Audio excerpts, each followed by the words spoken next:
Minbərdən dua, ümumiyyətlə, yəni bu belədir ki, biz yəni duanın formaları var.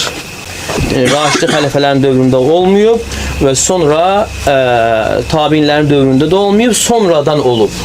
Sonradan bir sünnə kimi çıxıb ortaya. Siz yəni ölkə başçısından Müsəlman görürük. Yox, müsəlman yox. Əsas ondan deyir. Deyir, dua eləməyi girənlikdən görürsünüz. Yəni onun yaxşı islahı üçün dua eləməyi Yox, yalan deyir. Biz deyir, islah gəlib, hidayət gəlib, yəni başqa cür elənməsi, özdəki bu dua nə? Dua əslində ixlas məsələləridir. Belə aşkarda eləmək, o bir növ yaltaqlığa daxildir. Belə aşkarda eləmək, o bir növ yaltaqlığa daxildir.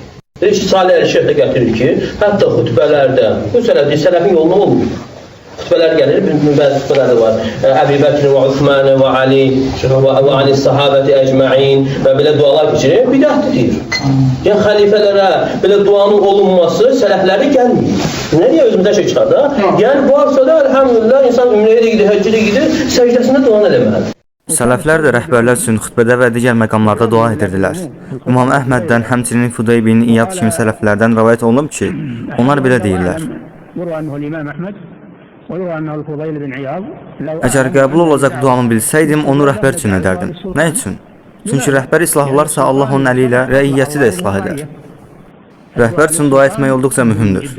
Bu gün bəzi çox bilmişlər, yaxud üsyancı düşüncəli adamlar kimsə rəhbər üçün dua edərkən gördükdə bunun yaltaqlıq kimi qəbul edir, yaxud rəhbəri zülmə təşviq etmək sayır. Halbuki sələflər tam tərsini deyirdilər. Əgər bir nəfər rəhbər üçün dua etmirsə, onu ittiham et. Yəni xavaric düşüncəsində olmaqla ittiham et. Sələflər deyirdilər ki, əgər insan rəhbər üçün dua etmirsə, onu ittiham et. Çünki onun fikri müsəlmanların fikrindən fərqlidir.